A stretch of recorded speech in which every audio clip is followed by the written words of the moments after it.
Hey there, another Joe here, and I want to share with you an exotic fruit called a dragon fruit. This one's got a little bit wrinkled. It sat for a couple days before I was able to get to it. The little, whatever you want to call them, it was fuller. This one still is better. You can see how they stick out, and you can see why they would call this a dragon fruit. These come in different colors. I've seen green ones and yellow ones, some that had more of a reddish look, but I've never tasted this before. So I'll give more details in the post, but I wanted to share my experience here with tasting this for the first time. Now this is a cactus fruit, kind of like a prickly pear, except it's a climbing cactus. It has kind of long, I don't know, pods, if you want to call them that, and they'll climb up a tree or they'll climb up something, and then the flowers will bloom at night, and they're pollinated by bats, moths, things like that. Bats really pollinate a lot of things, especially out in the desert, in ways that a lot of people don't know. I don't know how well they do in forests and stuff like that, but out in the desert, they pollinate this type of fruit.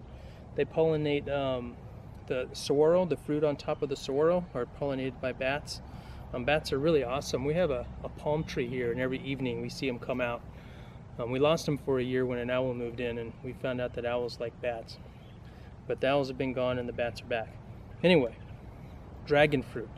So it looks like, to me, kind of like some of the other fruit that you see at the bottom. It'll have what's left of where the pollen was. Looks like that would have been that part of the flower, doesn't it? Like maybe that's where the bats and the moths are getting into and getting their pollen. That's what I'm thinking. Get a good look at that. So I've never even seen somebody cut one of these. Oh wow, it's really soft.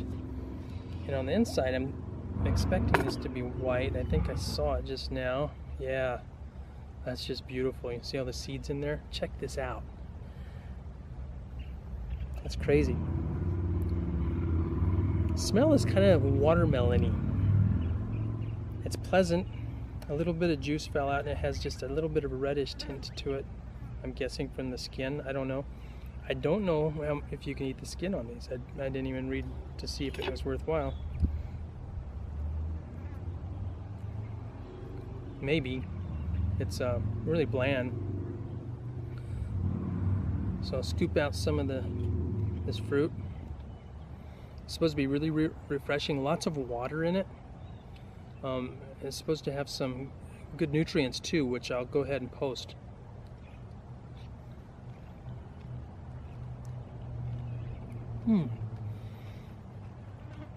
I read several times that it's very refreshing, and that's the first thing I thought when I tasted this.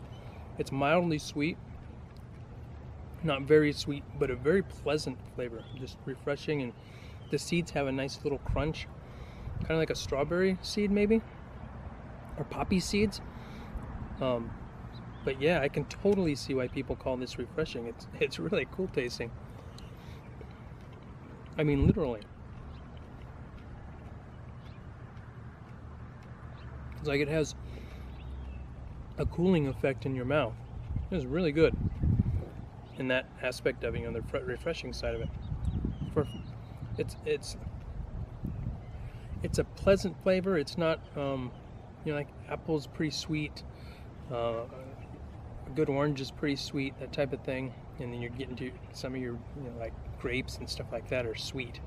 They really strike you as being sweet. This isn't like that. It really isn't like that at all. It would remind me of kind of I hate to put it this way because I like this more than I would like it, but kind of like a bland watermelon is what it makes me think of. So,